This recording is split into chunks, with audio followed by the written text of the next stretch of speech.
খবর শুনছেন Bengal job study সংবাদ চ্যানেল থেকে। জানাবো আজকের বাছাই করা 20টি গুরুত্বপূর্ণ সংবাদ। শুরুতেই হেডলাইন। মুখ্যমন্ত্রী শুভেন্দু অধিকারী আগেই বারুইপুরে অশান্তি নেপথ্যে রাজনৈতিক উস্কানির অভিযোগ তুলেছিলেন। এবার তার অভিযোগের পরই গ্রেপ্তার হলো লাহোকে। বিনামূল্যে মহিলাদের সরকারি বাসের পরিষেবা তো মিলছে, এবার রাস্তায় নামবে আরও নতুন 462টি বাস। রবিবার মিনি সচিবালয়ে উত্তর কন্যার প্রশাসনিক বৈঠকের পরে কথা জানিয়ে দিলেন পরিবহন মন্ত্রী অর্জুন সিং। পেট্রোলে আরও 20% ইথানল মেশানোর ফলে ভারতে প্রায় 1.9 লক্ষ কোটি টাকার বৈদেশিক মুদ্রা সাশ্রয় হয়েছে বলে জানিয়েছে খাদ্য এবং গণবন্টন বিভাগ যুগ্ম সচিব অশ্বিনী সেবাশ্রম নিয়ে আরও বিভাগে বললেন অভিষেক বন্দ্যোপাধ্যায়। সেবাশ্রমে হাঁটুর চিকিৎসা করে দেখি ডান পা বাদ যায় মহেশতলার মালতী বিশ্বাসের।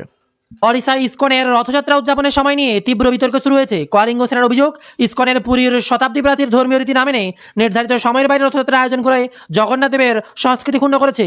এতে জগন্নাথ দেবের অভিশাপ লাগবে। বিরাট বড় বিজেপি সমর্থক মহিলাকে নির্যাতন গ্রেপ্তার। নরেন্দ্রপুরে এক বিজেপি সমর্থক মহিলাকে লাইট পোস্টে বেঁধে মারধর ও চুল কেটে নাড়া করে দেওয়ার অভিযোগ এক তৃণমূল আশ্রিত দুষ্কৃতীর গ্রেপ্তার করেছে এবার পুলিশ। আজ থেকে রাজ্যে কার্যকর গুন্ডা দমন আইন। কোন কোন ক্ষেত্রে গ্রেপ্তার করতে পারে পুলিশ? উঠে এলো বিরাট খবর। শুভেন্দু অধিকারীর নতুন করে বার্তা। তার কথায় স্পষ্ট, থানায় গিয়ে গুন্ডা ছাড়িয়ে আনা, থানায় হামলা চালানো কিছুই বাদ যায়নি। আর এই প্রেক্ষাপটে বিধানসভায় কড়া হুঁশিয়ারি দিয়েছেন মুখ্যমন্ত্রী শুভেন্দু অধিকারী। গভীর রাতে ব্যাংককের বারে ভয়াবহ আগুন, মৃত্যু 27, আশঙ্কাজনক আরও 22। ইরানে ফের মার্কিন হামলার অভিযোগ, নিহত 1, আহত 2। পশ্চিম এশিয়ায় বাড়ছে যুদ্ধের উত্তাপ।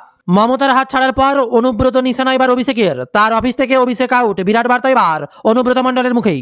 বারুইপুরে নাবালিকা ধর্ষণ খুন মামলায় ফের তদন্তকারী অফিসার বদল। গণপিটুনি কাণ্ডে ধৃত 7। কালীঘাট হোক বা ঋত তৃণমূল, কেউ লোক পাবে না। নন্দীগ্রামের উপনির্বাচনে আগাম ফল বলে দেন এবার শুভেন্দু অধিকারী। এবার আসছে একের পর এক বিস্তারিত খবর আলোচনায়। এইমাত্র বিরাট বড় খবর সামনে। বারুইপুর কাণ্ডে গ্রেপ্তার সিপিএম নেতা। উস্কানি দেওয়ার অভিযোগে এবার ধৃতর বিরুদ্ধে বিরাট বড় খবর। সূর্যপুরে অশান্তির ঘটনায় গ্রেপ্তার সিপিএম নেতা লাহোকে আলী।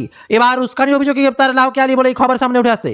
যেখানে মূলত কাণ্ড ঘটেছে বারুইপুরে নাবালিকা ধর্ষণ করে খুন আর এই গণপিটুনিতে যুবকের মৃত্যু। অশান্তিতে উস্কানি দেওয়ার অভিযোগে লাহোকে আলীর বিরুদ্ধে গত রবিবার 5 তারিখ অগ্নিগড় পরিস্থিতি দেখা গিয়েছে। বারুইপুরে যুবককে মেরে ফেলা হয়।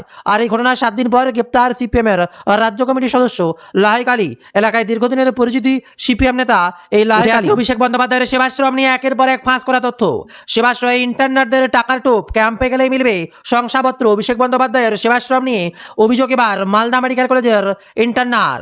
সেবাশ্রয় ইন্টারনারদের টাকার টোপ, ক্যাম্পে গেলে মিলবে শংসাপত্র। এই খবর ওঠার পরই গোটা বাংলা যেন হুলুস তুলুস কাণ্ড।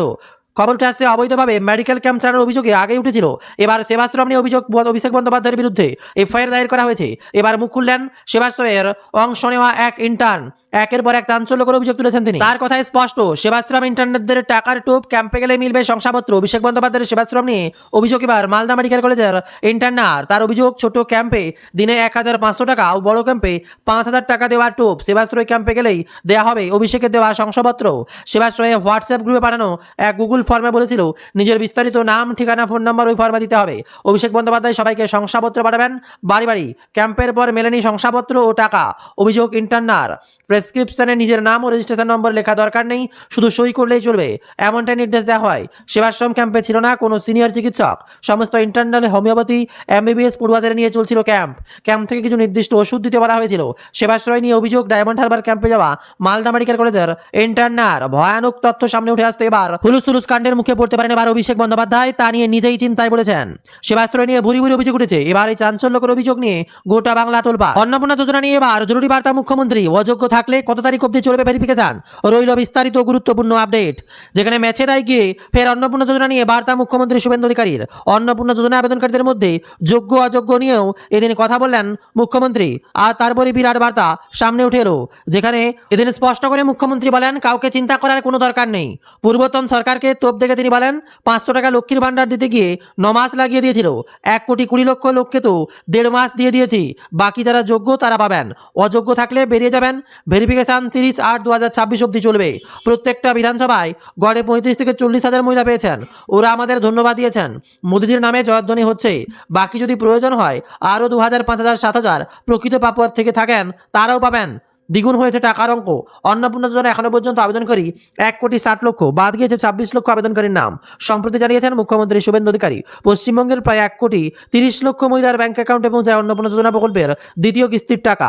আর দ্বিতীয় দফা শুরু হয় অন্নপূর্ণা যোজনার প্রাপ্তিযোগ। তৃণমূল আমলে লক্ষ্মীর ভান্ডার সাধারণ মহিলাদের জন্য বরাদ্দ ছিল মাসে 1,500 টাকা। বিজেপির আমলে এই প্রকল্পের নাম বদলে অন্নপূর্ণা যোজনা করা হয়। দ্বিগুণ হয়েছে টাকার অঙ্ক। নেতাজি ইন্ডাস্ট্রিয়াল অনুষ্ঠানে 2 24 পরগনা, কলকাতা, হাওড়া, হুগলি 5 মহিলার হাতে প্রকল্পের শংসাপত্র তুলে দিয়েছেন মুখ্যমন্ত্রী, ছিলেন সহ অন্যান্য মন্ত্রী ও মুখ্য সচিব। আর শুধু এতেই থেমে থাকেননি, এবার পুরুষ লক্ষ্মী নিয়ে কটাক্ষ। তৃণমূল জামানায় মহিলাদের জন্ম চালু হয়, প্রকল্প লক্ষ্মীর ভান্ডারের টাকা কিভাবে পুরুষরা পেয়েছিল তা এখন সামনে আসছে। এই বিষয় নিয়ে সূত্র নেন মুখ্যমন্ত্রী শুভেন্দু অধিকারী, বলেন, আপনি বলুন, আগের সরকার মহিলাদের জন্য চালু করেছিল 500 এই কর্মসূচির উদ্যোগ হয়েছিল মহিলাদের অ্যাকাউন্টে যাওয়ার।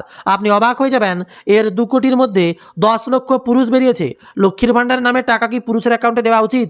তাই ঝাড়াই বাছাইয়ের প্রয়োজন ছিল। আর এমনই সময় আরো এক ভয়ানক খবর, এবার করোনা আক্রান্তের তোলপাড় গোটা বাংলা। কোভিড আক্রান্ত হয়ে হাসপাতালে ভর্তি হয় জনপ্রিয় সঙ্গীত শিল্পী পুত্রকে। অবস্থা কতটা গুরুতর তার বোঝার অপেক্ষা থাকছে না। প্রথম স্ত্রী রীতা ভট্টাচার্যের পুত্র জান কুমার শানু, তবে দ্বিতীয় বিয়ে হওয়ার পর প্রথমা স্ত্রী এবং পুত্র সন্তানের সঙ্গে যোগাযোগ রাখেন না শানু। বিরাট বড় খবর, কোভিডে আক্রান্ত হয়ে এবার হাসপাতালে ভর্তি, গুরুতর।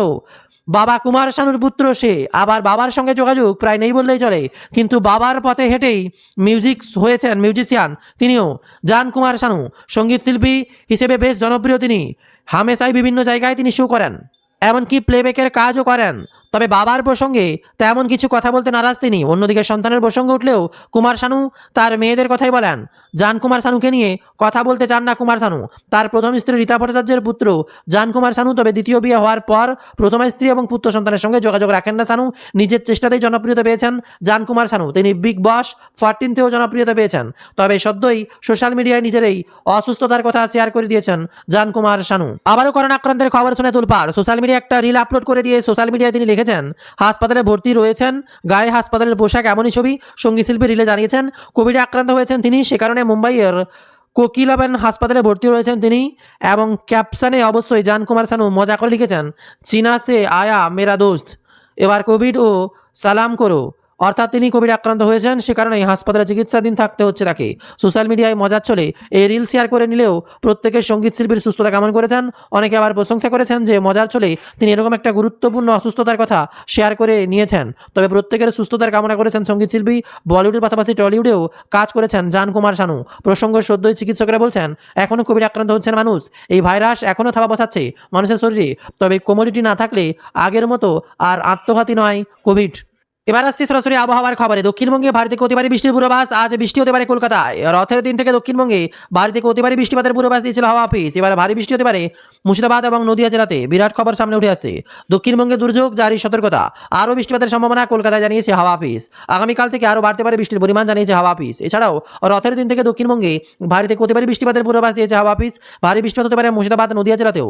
এছাড়া দক্ষিণ 24 পরগনা, পুরুলিয়া, বাঁকুড়া, 2 মেদিনীপুরে হালকা থেকে মাঝারি বৃষ্টিপাতের সম্ভাবনা।